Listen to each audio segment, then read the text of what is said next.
Welcome to Tamil talkie start. இன்றைக்கி நம்ம திரை விமர்சன நிகழ்ச்சியில் இயக்குனர் பத்ரியோடைய தில்லு முள்ளு படத்தை பற்றி பார்க்க போகிறோம். தில்லு முள்ளு இந்த படத்துடைய கதையை பற்றி பார்த்தோன்னா, இது ஒரு காமெடி கதை.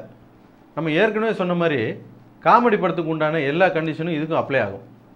அது என்னென்னா, காமெடி படம் பார்க்கும்போது படத்தில் கதை என்னன்னு கேட்கக்கூடாது, லாஜிக் இருக்குதான்னு பார்க்கக்கூடாது. அப்புறம் படம் பார்க்க தேட்டருக்கு போகும்போது பார்க்கிங்லேயே மூளையை கழட்டி வச்சுட்டு போய் படத்தை பார்த்தோன்னா என்ஜாய் பண்ணலாம்.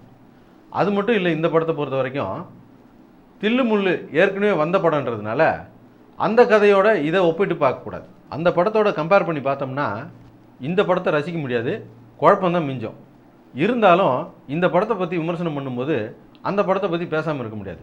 1981 பாலச்சந்தர் டைரக்ஷனில் ரஜினி நடித்து வெளியே வந்த தில்லு முள்ளுடைய ரீமேக் தான் இந்த படம்.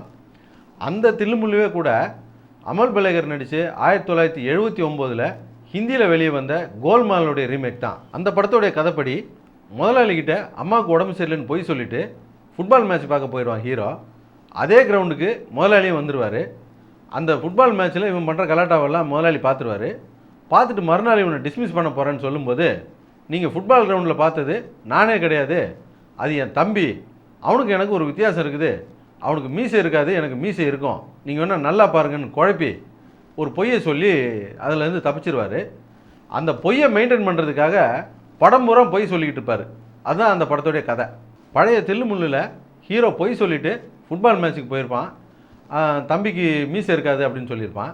இந்த தில்லு முள்ளில் ஹீரோ கிரிக்கெட் மேட்ச்சுக்கு போகிறான், தம்பிக்கு பூனை கொண்டா இருக்கும் அப்படின்னு பொய் சொல்லியிருப்பான். அதே போல் அந்த படத்தில் கமலஹாசனை வச்சு கிளைமேக்ஸை முடிச்சிருப்பாங்க, இதில் சந்தானத்தை வச்சு கிளைமேக்ஸில் முடிச்சிருக்காங்க. இருந்தாலும் அந்த படத்தையும் இந்த படத்தையும் ஏன் ஒப்பிட்டு பார்க்கக்கூடாதுன்னு சொல்கிறோன்னா, அன்னைக்கு இருந்த முன்னணி டைரக்டர் பாலச்சந்தர் அதை டைரக்ட் பண்ணியிருந்தார், முன்னணி நடிகர்கள்லாம் நடிச்சிருந்தாங்க.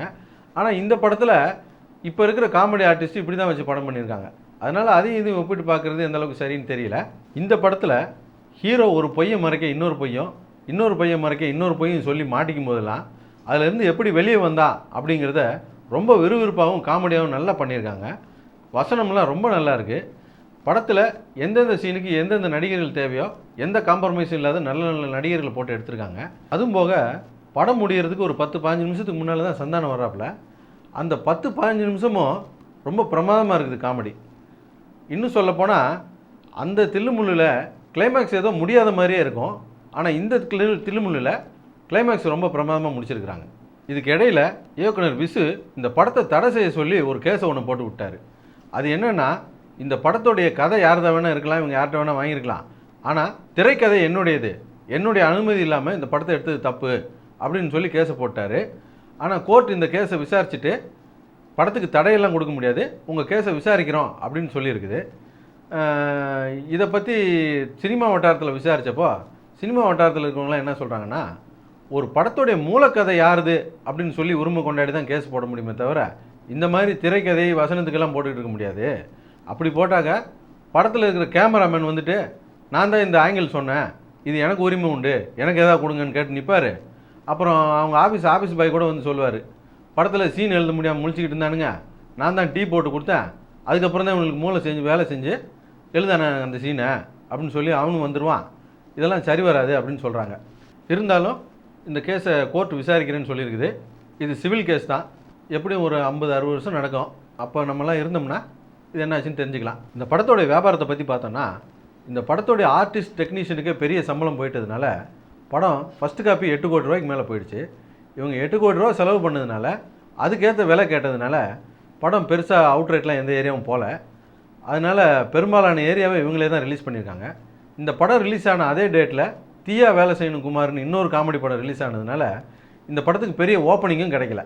பொதுவாக இந்த படம் எப்படி இருக்குது அப்படின்னு கேட்டிங்கன்னா, இந்த படத்து கூடவே தீயா வேலை செய்யணும் குமாரும் ரிலீஸ் ஆகிருக்கு. வசூல் ரீதியாக பார்த்தீங்கன்னா அந்த படம் தான் நல்லா வசூலாகிருக்கு. இருந்தாலும் ஆடியன்ஸோடு உட்காந்து பார்க்கும்போது அந்த படத்தை விட இந்த படத்தை தான் ஆடியன்ஸ் நல்லா ரசிக்கிறாங்க.